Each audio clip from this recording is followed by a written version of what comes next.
Michael Hatfield RE team presents Real Estate and More. Bay Area real estate is different than in all of America. And why? What's up with home buyers? What's on sellers' minds? How is the market? And much, much more.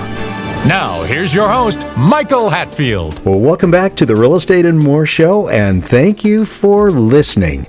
Our next guest is a person who has been a Bay Area resident for more than 4 decades. Knows the value of homes here, very knowledgeable, but now due to the ever-increasing home values, he has questions about the Bay Area housing market. Not afraid to ask those questions either. Is this the best time to buy or to sell my home? This gentleman goes by the name of Mr. Charles. Load your questions, Mr. Charles, and welcome to the show. Well, thanks, Michael. We can have a good time with this portion of the show, and I'm here to help you along and answer some of your questions. Well, I like it when you're here to help me along. And ask some questions. You know, Charlie, I need all the help I can get. It's good to have you here. You do, Michael. That's okay. Well, Mr. Charles, did you ever end up owning a home in the Bay Area and enjoying it? Or has it always been kind of a tax to keep it nice and neat? What's your thoughts? Well, I was living in San Francisco with my wife at the time, and we wanted to buy a home, and my sister lived in Orinda, and so we looked out there, and we bought a home in Orinda. A little bit different price range back in those days, but that's the first home that I ever owned was in Orinda. Did you have any children that you raised in the East Bay at all? Yeah, not when we moved, but that's where my 2 sons were born, in Orinda, and we grew up there, and and that's kind of where it all started. And of course, I still live in the East Bay. So you're in essence a Bay Area native, a person that has been here so long that he's domiciled here and he wears the brand of the San Francisco Bay Area. Well, that's probably true. I know a lot more about it than anywhere else, and I'm just happy to be here, for heaven's sakes. Back in the day, did you feel like you and your lady paid a lot for your home when you bought it? Oh, we did. I mean, it was a staggering amount. $36,000. Oh, wow. If you can imagine that. But it was scary, was it not? It was. I mean, back then it seemed like a lot of money, and of course, you hardly even thought about the interest rate because the payment wasn't going to be a lot. The difference between 5, 6, 7, 8, 9% for $36,000 is not a whole lot of difference. But then that's what it was. We had an interest rate, I think 8.5%, but didn't think much about it. Yeah, you have to think a little more about it these days. Yeah, and that's because of the higher prices of the homes that we have, I guess. Well, for sure, yeah. You know, I remember, and I've said it before, that my first home was 12.5% interest. Yeah. And I didn't think a whole lot about it at the time. I just wanted to know that I could make that payment. That's all that mattered. Not get thrown out. It's a little embarrassing to get thrown out of your home, but, things happen in life. And I do remember it wasn't seemingly as big of a deal back then as it is now. Our buyers are just overwhelmed by looking at 6.5 to 7%. They think that the end of the world has happened. Don't you agree? Well, maybe so. It's a lot different than back in the day, and of course the prices of houses. I was just thinking not too long ago that in where we lived in Orinda, for the price we paid, if it was now, we could buy the entire neighborhood. It's a little bit funny the way things have changed, is it not? It's a lot different. It sure is. Well, you had a question for me, I think, and I'm sitting here ready for it. Okay. Well, I thought we would begin with a little perspective, and let's say you wanted to buy it, kind of a typical house now in the Bay Area. Let's call it $1.5 million. You put 20% down. That's $300,000, wherever you get the $300,000. So you want to finance $1.2 million in today's world with a 30-year fixed mortgage. Let's say that's going to be around 7%.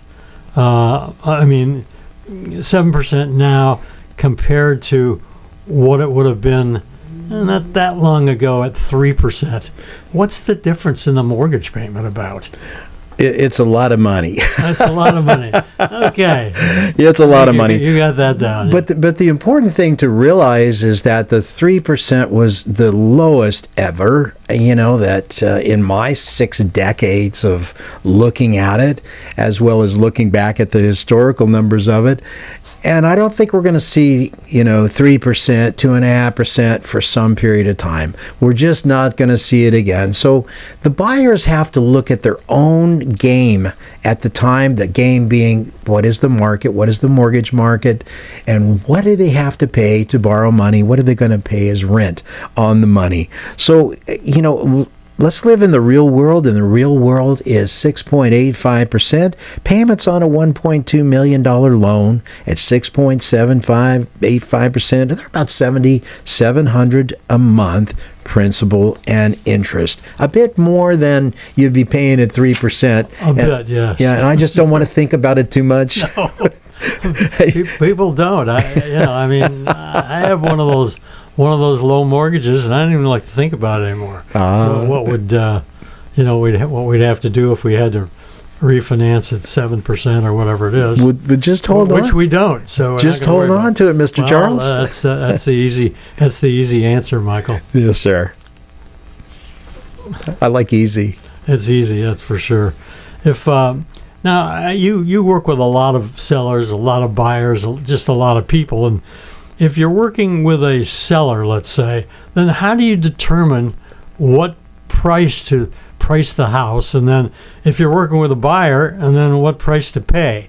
How do you kind of balance all that out a little bit? Well, first of all, with a seller, what we do is we go in and do a comprehensive, what we call a market analysis. And we go through a little bit of the same process that an appraiser would. We would take a look at the homes that have sold in that exact area within the last 90 days, or we can expand that a little bit if it needs to be in order to get enough comparisons. So we look at the homes that are sold, we look at the homes that are pending. That means that they're in contract for sale, and then we also look at the number of actives. We take a really close look at that and say, well, the home that we're going to sell, what do we have to do to match it closest to those? We make adjustments, and then we take a look at the actual market itself. What month are we in? What seasonal time of the year? Are we going to get more sellers right now? Are we going to get more buyers right now? Has the interest rate dropped 25 basis points to where the money is a little bit less expensive? And then we come up with a number as close as we can to what we feel that the value is worth. We do the same thing for buyers, and we also take into account the condition of the property, which is very important. Do you get very many people that, let's say their home is, you have a selling price of $1.5 million. Do you get to very many people that will bid under that? Can say, well, we like it, but we'll give you 1.2. Do you get many people that do that? It's very interesting you brought that up. Some people, some cultures, they're going to try as hard as they can to get a deal, and they don't live in the real world of the real estate market. We do. We see our buyers take a look at the internet, and the internet gives them some information right, wrong, or different, or outdated, and they come to us and say, okay, let's make an offer on this home. Let's pay $1.3 million for this one that's on the market for $1.5 million. The realistic approach is to see, hey, what are these homes selling for?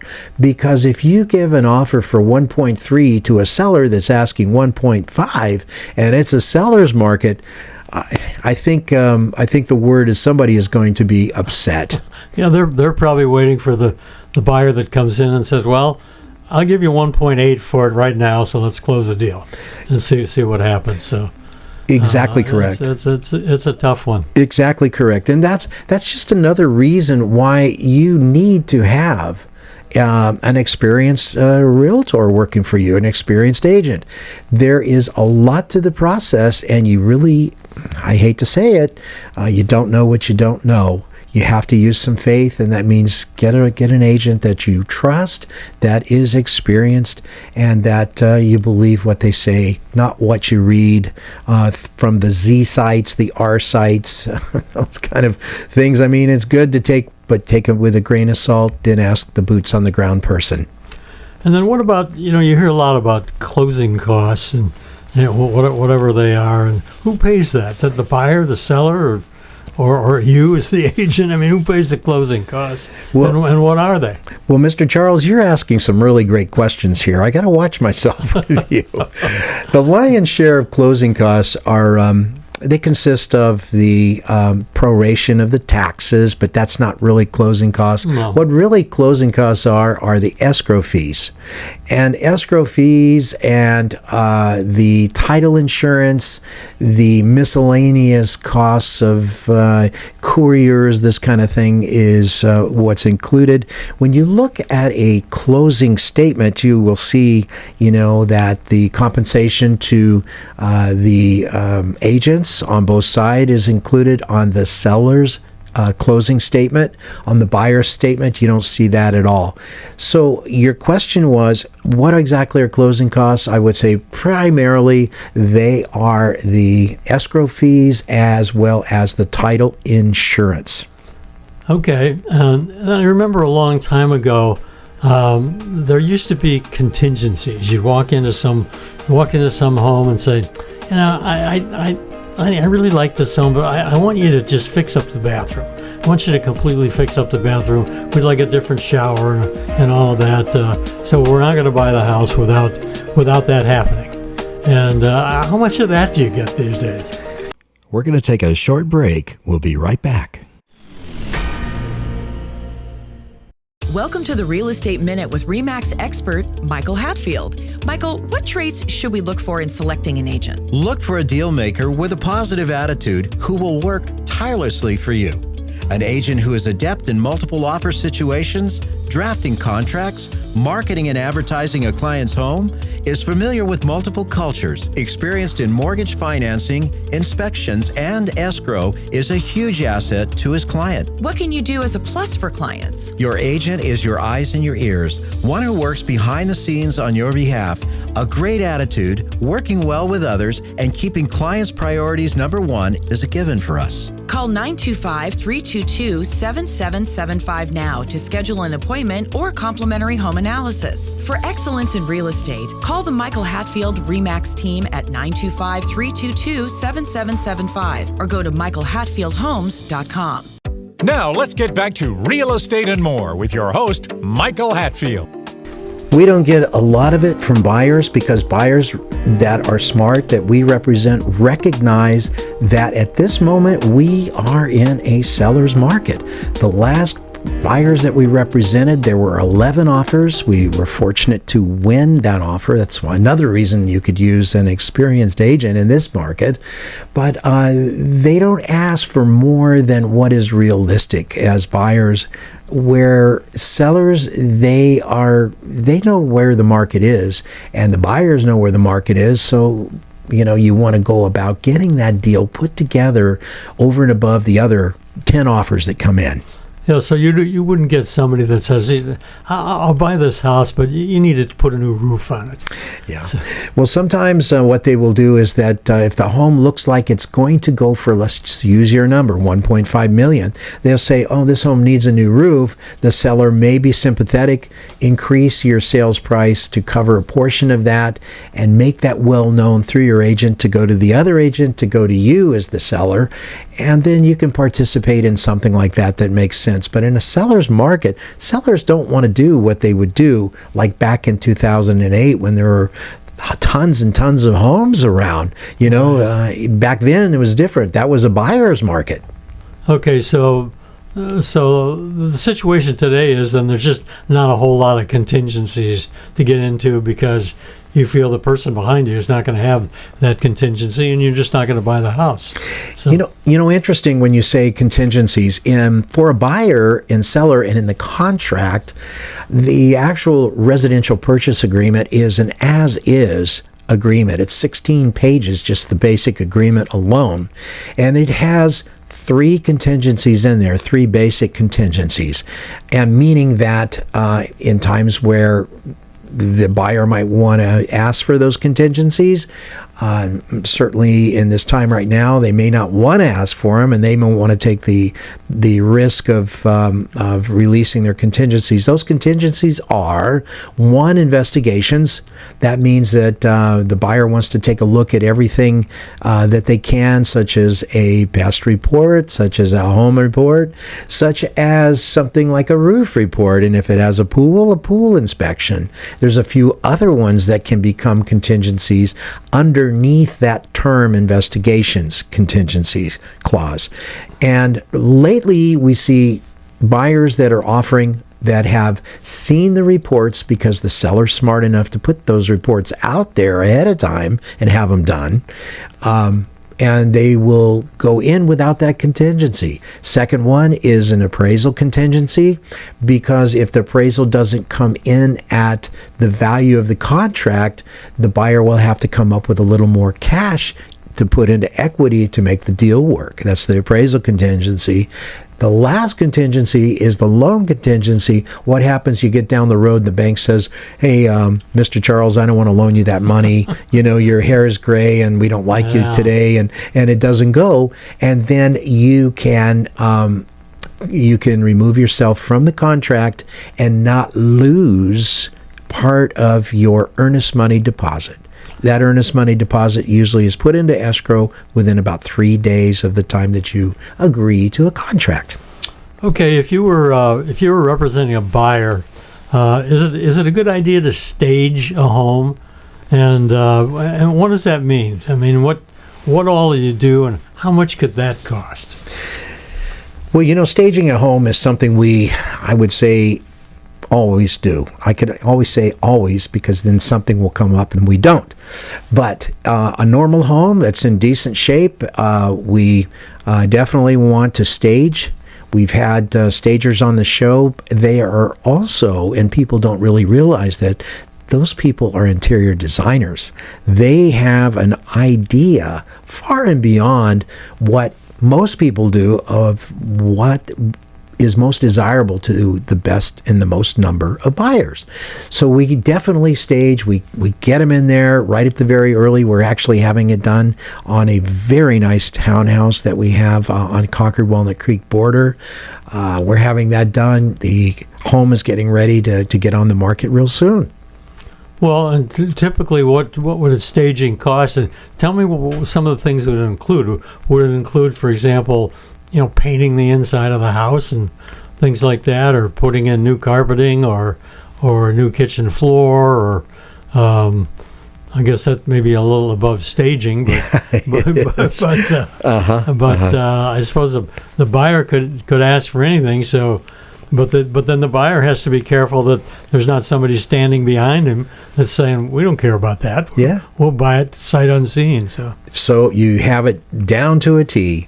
Absolutely not. The staging does not include painting floors, cleaning the windows, cleaning the house, anything other than having a really nice package by room of what is determined that would be best for most of the buyers that would be buying that particular type of property. Okay, and you would be one to help with all that. You sort of know what people are like, and you figure out all their furniture has to go out or not.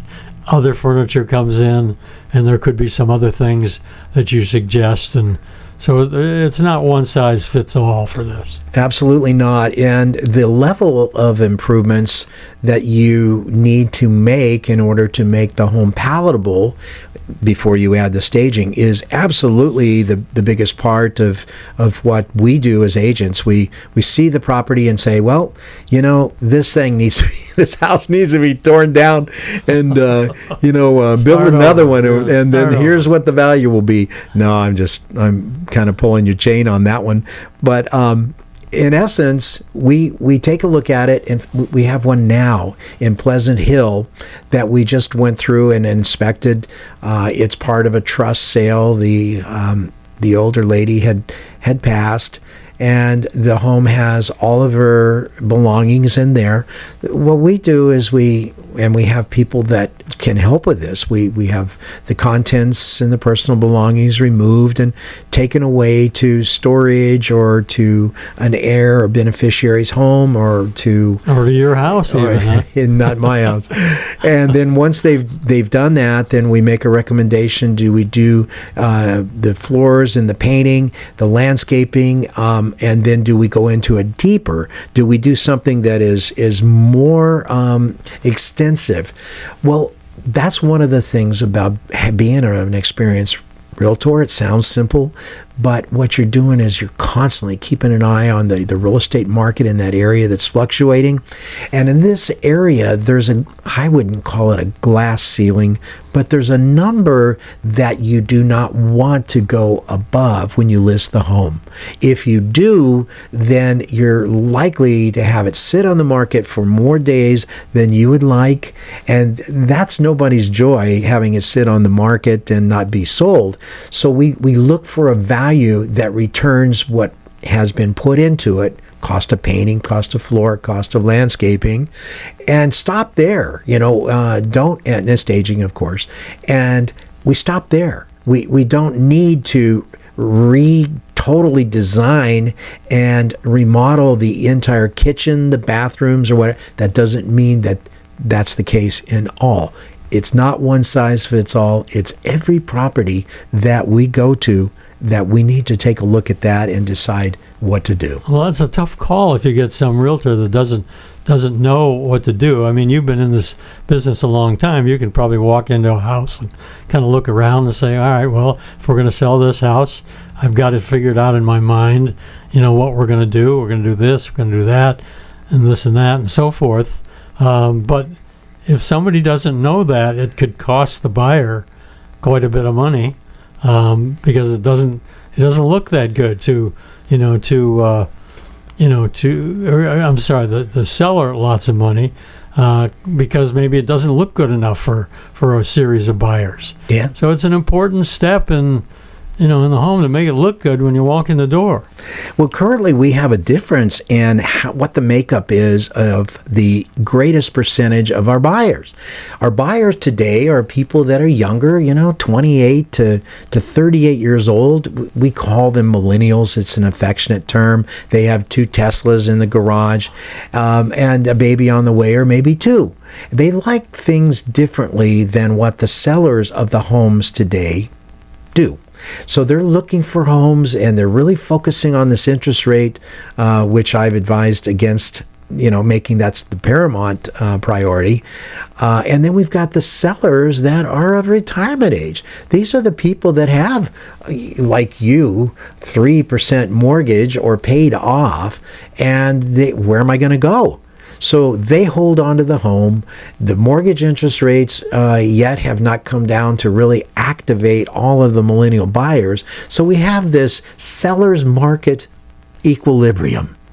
Yeah, no, it's really kind of crazy, but this is where we are. It's a tough call. I mean, and you're right. If somebody's sitting in a house that's worth X amount of dollars, and they have a 3% mortgage, or even less in some cases, I mean, that's a tough call to move out. Where are you going to go and get anything like that? But you may have some specific reason to go there. Maybe you need to go to a care facility or something. But it's a tough call to just pack up and move to another house when you're sitting on a 2.5% or 3% mortgage. Oh, you got that's unless you're moving somewhere. I don't know. I can't think of a reason to do that. but unless you have some crazy reason to do that. So, people will hang on to it. And the younger buyers will have enough money so a 7 or 8%, well, maybe not 8% yet, 7% mortgage could be, they can do that because that's what it is. So, and they can afford a payment like that. So I think one of your questions that we talked about before we went on the air was, is it a time to buy or is it a time to sell? You know what? I think it's both. I think that in the San Francisco Bay Area, we are going to continue to see growth, and especially increases in property value, home value. In March, as an example, the home values versus March of last year, they actually went up 10.3% for California alone. Well, okay. And then, the other thing I was going to ask you too is you do hear a lot of radio and TV ads that say, we want to buy your house in any condition. We don't care if it's falling apart, if there's tenants in there that aren't paying their rent, whatever it is, we'll buy it. You don't have to do anything. Don't worry about a thing. So how does that work? Is that going to be a problem? Does anybody do that? Not too many people. I'm not saying don't entertain a look at it, but again, what they proposing, I just think that it's best to vet your home on the market, or at least be in a position to where people that you're discussing that want to buy your home are people that you trust. And with this type of operation, I think that a lot of people end up receiving less in proceeds as a seller than what they would by using a full service real estate professional. Well, I guess if they're in a situation where, look, they just have to get out of there, they're moving to France or whatever it might be, and they just don't care that much about it. The place could not be good, but they don't care. So they just want to get out of there, and so the idea of somebody coming in there and just doing it, they don't have to do anything at all, may appeal to them. Certainly, probably not most people, but I guess that could happen. It could happen. Who's to know what is in the seller's mind or in the buyer's mind? Our job as real estate professionals is to get the maximum amount of proceeds for the seller, and for the buyer, keep as many of those coins in the piggy bank as possible. That is our job. Simple enough. Absolutely. Yeah. Mr. Charles, in summary, have you gleaned anything from today and being a resident for the last 150 years? No, I'm sorry. That's what it feels like. What words of wisdom would you like to say to our listeners? Well, owning a home is certainly a lot of fun, and if you can do it, fine. But I think you really have to, know what you need, how much money you have to spend. But you have to, talk with a realtor that knows where to go in the Bay Area. If you've lived around the Bay Area for a long time, you may have some ideas, but you need some help. You just can't do this yourself unless you just like to do that and you don't care much about money. But if you want to get the best value, they've got to find somebody like you that can help them get there. Yeah, that doesn't mean that they have to use us. It just find someone that is experienced in this. When you get into an airliner, you don't want to sit down and start telling the captain and the crew how to fly that machine. That's taken years and years of training to get to that point. Don't let people fool you and say, oh, the airplane flies itself. Yeah, it flies itself on the mundane actions of the flight, but you need those human talents to take over when things don't go right. So if you're buying or selling a home, one of life's largest investments, it can be either a struggle or can be a joy-filled occasion. When we buy a home, buyers struggle a little with the things needed to make it their own, the payments, the upkeep, and when sellers, they struggle to make the home attractive to buyers so that they receive the most amount of proceeds from the sale. Makes sense. Thank you for your questions today regarding is this the best time or the best time to sell or buy, and for being on the show, Mr. Charles. You got it. It's a lot of fun, Michael. Oh, you're a great guy. You've been listening to the Real Estate and More Show. I'm your host, Michael Hatfield. please remember to go to our new YouTube handle, My Real Talk Show. That's My Real Talk Show at youtube.com, and touch that subscribe button. You can also find past aired shows at our handle, My Real Talk Show, on youtube.com. I hope you'll tune in next week, and in the meantime, have a blessed week.